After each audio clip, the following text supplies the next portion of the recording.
Hello students, तो आइए आज हम लोग देखते हैं parallelogram law of vector addition. हम वेक्टर एडिशन पढ़ रहे हैं। आइए जरा देखते हैं इसमें कि two vector are represented by the two adjacent side of a parallelogram. कह रहा है कि two vector represented by two adjacent side of a parallelogram in a magnitude and direction. उसको जोड़ना है, टेल टू टेल जोड़ना है। The resultant is given by the diagonal of the parallelogram in magnitude and direction starting from the common intersecting of the two vector। आइए हम आपको समझाते हैं। सपोज कर लीजिए कि ये एक मेरा एक वेक्टर है, इसको थोड़ा और अच्छे से ले लीजिए। यह एक वेक्टर है, इस वेक्टर का नाम हम लोग देते हैं वेक्टर ए, और एक वेक्टर हमारा ये है, इसको नाम हम देते हैं वेक्टर बी। ये वेक्टर ए है, देखने में बड़ी खतरनाक लग रहा है। ये वेक्टर बी है, और यहाँ से जो कॉमन डायगोनल हमारा निकलता है इसको हम लोग बोल देते हैं resultant vector R. Resultant vector R. लेकिन याद करिए कि हम आप लोगों को पैरेलल शिफ्टिंग सिखाए हुए हैं कि पैरेलल शिफ्टिंग कैसे किया जाता है। अब हम इस वेक्टर को उठा करके यहाँ पर पैरेलल शिफ्टिंग कर दिए। जरा देखो, ये हो गया वेक्टर बी, ये हो गया वेक्टर बी। और अब हमने क्या किया, इस वेक्टर को उठा करके पैरेलल शिफ्टिंग हमने यहाँ से यहाँ कर दिया। जरा देखो, ये हो गया वेक्टर ए। अब आइए, इसके जस्ट पहले वाले वीडियो में हमने आपको बताया हुआ था ट्रायंगल लॉ। ये वेक्टर ए, ये हो गया वेक्टर बी, और ये हो गया रिजल्टेंट आर। तो अगर ट्रायंगल लॉ से देखें तो ये हमारा वैल्यू आ जाएगा vector A plus vector B. Same ये वेक्टर बी और ये vector A, vector B vector A जो रिजल्टेंट है अगर हम देख पा रहे हैं वो यहाँ से आ गया हमारा। अरे यहाँ से इसका मतलब हो गया कि रिजल्टेंट वेक्टर अगर हम यहाँ से निकाल रहे हैं तो vector B plus vector A. देखिएगा जरा, vector A plus vector B, और यहाँ आ गया vector B plus vector A. दोनों ही कंडीशन में ये कम्यूटेटिव लॉ को फॉलो करता है। रिजल्टेंट कितना हो गया, vector A plus vector B. अब आइए जरा हम देखते हैं इसमें कि डायरेक्शन का क्या से पता चलेगा। तो ये इसका जो होता है, ध्यान दीजिएगा, यहाँ पर अगर हम बात करें तो इसका रिजल्टेंट हो जाता है, रिजल्टेंट वेक्टर हो जाता है vector A plus vector B. Vector A plus vector B. ये यहाँ पर एक एंगल होता है, इसको हम लोग मान लेते हैं अल्फा। इसको थोड़ा और इज्जत से बना दें, अल्फा। ये जो अल्फा होता है, अल्फा जो होता है, अल्फा गिव्स, अल्फा क्या देता है, डायरेक्शन देता है रिजल्टेंट का। Gives, gives direction, direction of resultant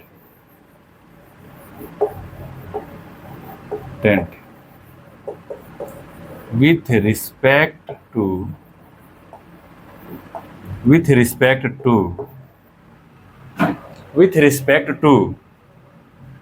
vector A, with respect to vector A. अभी हम देखें कि रिजल्टेंट निकालना हो पैरेललोग्राम लॉ से, तो ये वेक्टर ए, ये वेक्टर बी, और ये हमारा वेक्टर कितना आ गया, ए plus B.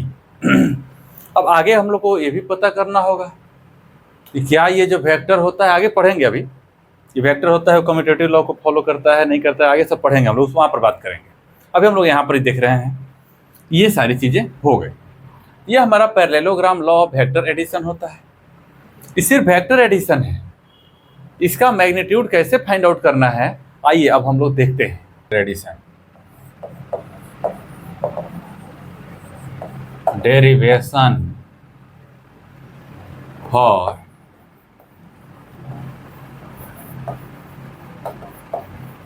Magnitude, derivation for magnitude,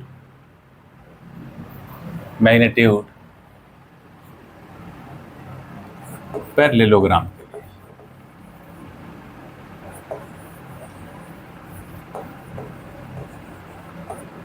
parallelogram vector addition के लिए हम लोग बात करने जा रहे हैं। आइए जरा देखते हैं।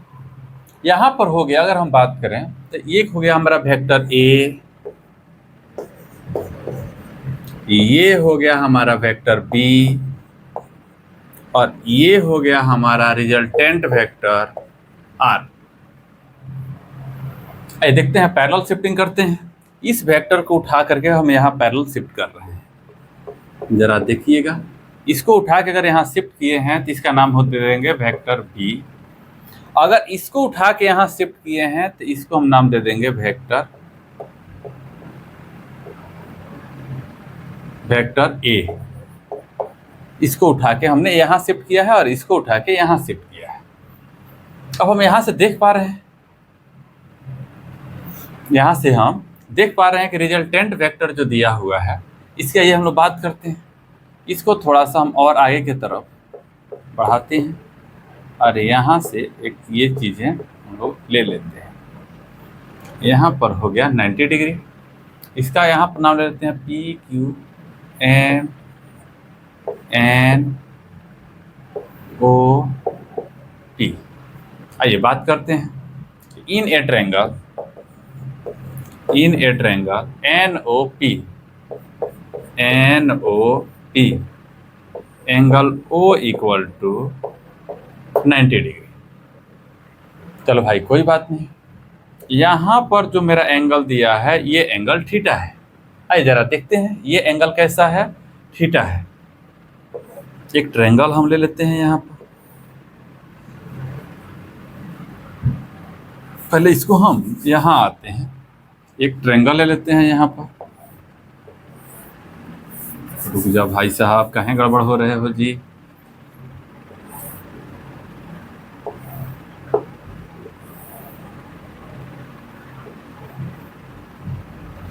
एन ओ पी, ये एंगल हमारा थीटा बन गया और इसका वैल्यू जो दिया है ये जो है वेक्टर बी है, ये जो है वेक्टर बी है। आइए जरा हम देख पा रहे हैं यहाँ पर ये जो है वेक्टर बी है। तो वेक्टर बी हमारा जो दिया हुआ है ये हो गया हमारा बी। अगर इसको निकालेंगे तो ये हो जाएगा बी कॉस थीटा और ये हो जाएगा बी साइन थीटा। यानी यहाँ पर ये हो गया बी कॉस थीटा और ये हो गया बी साइन थीटा। इस एन ओ पी में हम बात कर रहे हैं, एन ओ पी में तो हम देख लिए हैं। अब आइए in a triangle M O P, in a triangle M O P की बात कर रहे हैं। यह एक राइट एंगल ट्रायंगल है। हम क्या लिखेंगे कि एम पी का स्क्वायर इक्वल टू कितना हो जाएगा, एम ओ का स्क्वायर, इसे ब्रैकेट लगा लीजिए, एम ओ का स्क्वायर प्लस ओ पी का स्क्वायर। चलिए आगे ध्यान दें, एम पी दिया कितना है, अगर हम बात करें तो एम पी दे दिया है R, magnitude of R, vector R का स्क्वायर। एम ओ कितना दे दिया है, अगर एम ओ की बात करें तो हो जाएगा A plus B cos theta, A plus B cos theta का होल स्क्वायर। ओपी हमारा कितना दे दिया है, तब बी साइन थीटा का होल स्क्वायर। देखिएगा ध्यान दीजिएगा, यहाँ पर हो गया हमारा R square equal to A square plus B square cos square theta plus 2ab cos theta. इसे प्लस बी का होल स्क्वायर पर तोड़ दिया, इसको प्लस में क्या हो जाएगा हमारा कि B square sine square theta, B square sine square theta. अगर आर यहाँ से निकालते हैं, आइए जरा देख लेते हैं यहाँ से। अगर आर निकालते हैं तो जरा देखिएगा आर कितना हो जाएगा, मैग्नीट्यूड ऑफ आर। इधर से स्क्वायर हटेगा, इधर रूट आ जाएगा। कितना हो जाएगा a square plus B square. B square लिए थे यहाँ पर देखिए cos square plus sine square, cos square theta plus sine square theta plus 2ab cos theta, 2ab cos theta. आइए ध्यान देते हैं r इक्वल टू क्या हो गया अगर हम बात करें तो a square plus B square plus 2ab cos theta, 2ab cos theta. याद करिए ट्रायंगल लॉ से भी हम लोग जब प्रूव किए थे तो यही फॉर्मूला हमारा निकल करके आया था, यही फॉर्मूला हमारा निकल करके आया हुआ था। चलिए इसके बाद भी अगर हम बात करें केस बेस, अगर केस पर देख लें केस फर्स्ट कि थीटा अगर हमारा कितना हो 0 डिग्री तो कॉस थीटा का वैल्यू 1 हो जाएगा। तो यानी हमारा यहाँ से रिजल्टेंट वेक्टर हमारा कितना आ जाएगा अगर हम बात करें तो a square plus B square plus 2ab, यानी ये हो कितना जाएगा तो ये देख रहे हैं कि इक्वल में रूट में a प्लस बी का होल स्क्वायर, यानी रिजल्टेंट वेक्टर कितना आ जाएगा इसकी अगर हम बात करें तब a प्लस बी। याद रखिएगा कि थीटा जब हमारा थीटा कितना हो 0 डिग्री, थीटा 0 हो, ध्यान दीजिएगा कि थीटा कितना हो 0 डिग्री हो तो cos 0 का वैल्यू 1 होता है। और ये a square plus B square plus 2ab already a plus b आ गया, यानी जो मेरा रिजल्टेंट वेक्टर होगा वह हमारा मैक्सिमम होगा, ये हमारा मैक्सिमम होगा। सर ये मैक्सिमम कैसे हो गया? अब देखो 0 डिग्री का मतलब होता है कि दोनों वेक्टर आपस में पैरेलल होगा। जैसे एक वेक्टर ये a हो गया और दूसरा ये वेक्टर b हो गया, तो a प्लस बी का मतलब हो गया अगर हम बात करें a vector a plus vector b 0 degree पर है तो इसका मतलब ये वैल्यू हो गया हमारा a प्लस बी, यानी दोनों के सम के बराबर हो गया, दोनों के सम के बराबर हो गया। आइए और केस भी देखते हैं हम लोग। केस फर्स्ट देखे हैं कि थीटा इक्वल टू अगर 0 डिग्री हो, यानी ओवरऑल अभी हमने देखा कि जो रिजल्टेंट वेक्टर r हमारा आ रहा है ये हो रहा था a square plus B square plus 2ab cos theta, 2ab cos theta. Case 2 में अगर हम देखें केस 2 तो ये हमारा केस 2 कितना हो रहा है कि if theta equal to 90 degree, theta कितना देते हैं हम, थीटा इक्वल टू 90 डिग्री, तो कॉस 90 का वैल्यू जो होता है हमारा, कॉस 90 का वैल्यू हमारा 0 हो जाता है, कॉस 90 का वैल्यू 0 हो जाता है। देखिएगा हमारा रिजल्टेंट वेक्टर जो है ये कितना आ जाएगा, ये हो जाएगा a square plus B square plus 2ab cos 90, cos 90। ये वाला टर्म तो मेरा 0 हो गया। तो रिजल्टेंट वेक्टर जो हमारा r है ये कितना हो जाएगा, इसका मैग्नीट्यूड ए स्क्वायर और प्लस में हो जाएगा बी, चूंकि इसका वैल्यू तो ऑलरेडी 0 हो चुका है। आइए देखते हैं केस 3। केस 3 थर्ड केस में अगर हम बात करें इफ थीटा इक्वल टू ध्यान दीजिए if theta equal to 180 degree, याद रखिएगा कि cos 180 डिग्री का वैल्यू -1 होता है। देखिएगा रिजल्टेंट वेक्टर कितना हो जाएगा हमारा, जब मोड लगाते हैं ये मैग्नीट्यूड बताएगा, ये हो जाएगा a square plus B square और प्लस 2ab कॉस 180, यानी रिजल्टेंट वेक्टर जो है मेरा ये रिजल्टेंट आ गया a square plus B square minus 2ab यानी रिजल्टेंट वेक्टर कितना हो गया हमारा, a माइनस बी का होल स्क्वायर, यानी a माइनस बी। यानी अगर थीटा का वैल्यू 180 रख देते हैं, अगर थीटा का वैल्यू कितना रख देते हैं, 180 रख देते हैं, तो इसका मैग्नीट्यूड जो होगा, मैग्नीट्यूड जो होता है वह बिल्कुल मिनिमम होता है। तो किसका मैग्नीट्यूड, वो रिजल्टेंट का मैग्नीट्यूड मिनिमम होता है क्या? आइए देखते हैं। Direction of resultant. सपोज कर लीजिए कि ये मेरा वेक्टर ए है और ये मेरा वेक्टर बी है, ये मेरा रिजल्टेंट आर है। इसको पैरेलल शिफ्ट हमने किया, वेक्टर ए ये कितना हो गया, वेक्टर बी ये कितना होता है, वेक्टर ए।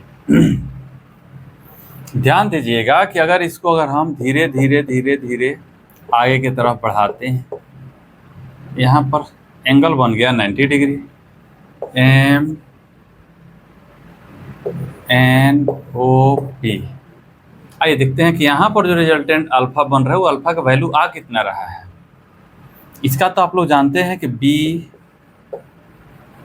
कॉस थीटा, यहाँ थीटा है तो, और ये हो जाएगा B sine theta.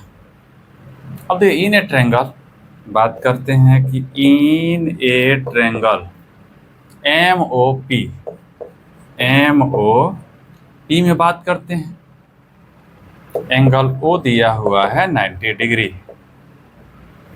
Tan alpha, देखिएगा टेन अल्फा कितना हो जाएगा, तो टेन अल्फा हो जाएगा परपेंडिकुलर अपॉन बेस, यानी हो जाएगा ओ पी अपॉन में M O, M O, M O marketing officer, हाँ, O P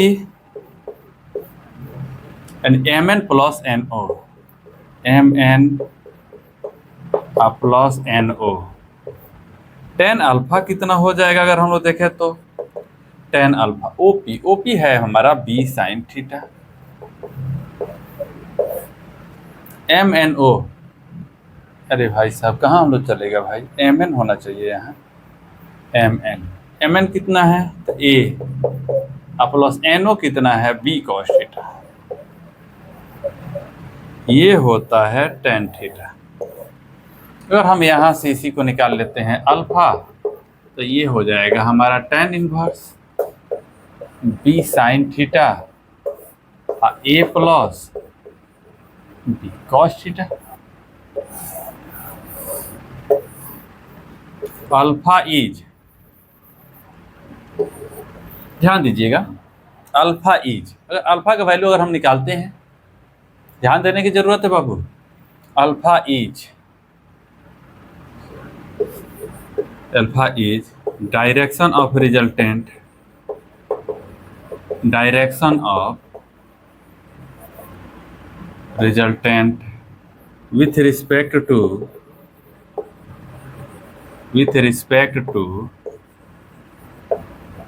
vector A, with respect to vector a के रिस्पेक्ट में हमारा ये डायरेक्शन दिया हुआ है। सर हम ए के रिस्पेक्ट में निकाल सकते हैं क्या, बी के रिस्पेक्ट में निकाल सकते हैं या नहीं?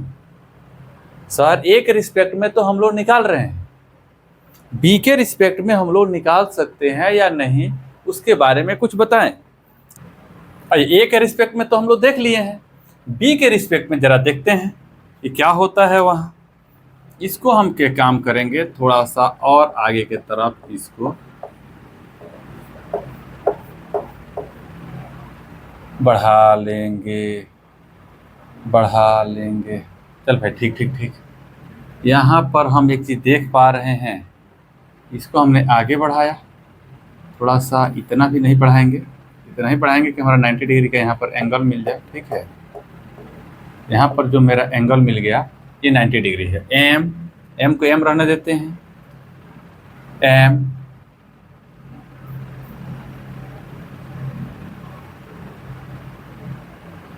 एम के और इसका नाम रख देते हैं L, in a triangle M L P. अब जरा सोचो, हम मान लेते हैं कि यहाँ पर जो एंगल बन रहा है ये एंगल हमारा थीटा है, ठीक है। थीटा है तो थीटा से सटा हुआ ये हो जाएगा ए कॉस थीटा, और ये वाला साइड जो है हमारा हो जाएगा ए साइन थीटा। अगर ये एंगल हमारा अल्फा बनता है, ए के रिस्पेक्ट में था, हम यहाँ बी के रिस्पेक्ट में बात कर रहे हैं, तब हो जाएगा in a triangle M L P, angle L जो दिया हुआ है, एंगल में हमारा जो एल दिया है वह 90 डिग्री है। ध्यान दीजिएगा, एंगल एल जो दिया है वह 90 डिग्री है। आइए ध्यान देते हैं। तो टेन अल्फा, देखिएगा टेन अल्फा क्या होता है, परपेंडिकुलर कितना हो जाएगा, ए साइन थीटा, ऐसे लिख लेते हैं, L P upon M L. L P कितना है, L P upon M L कितना है, M K plus K L.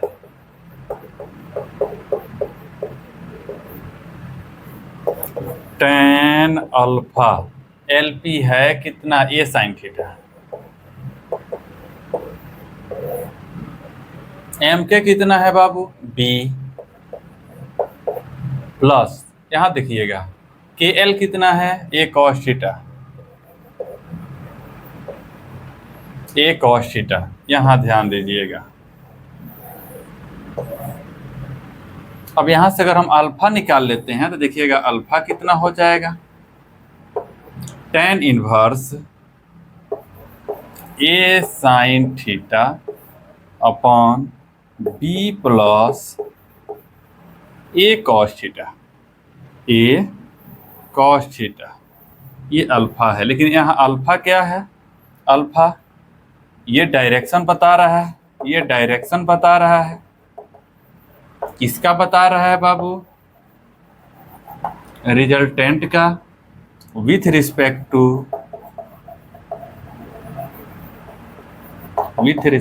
To vector B.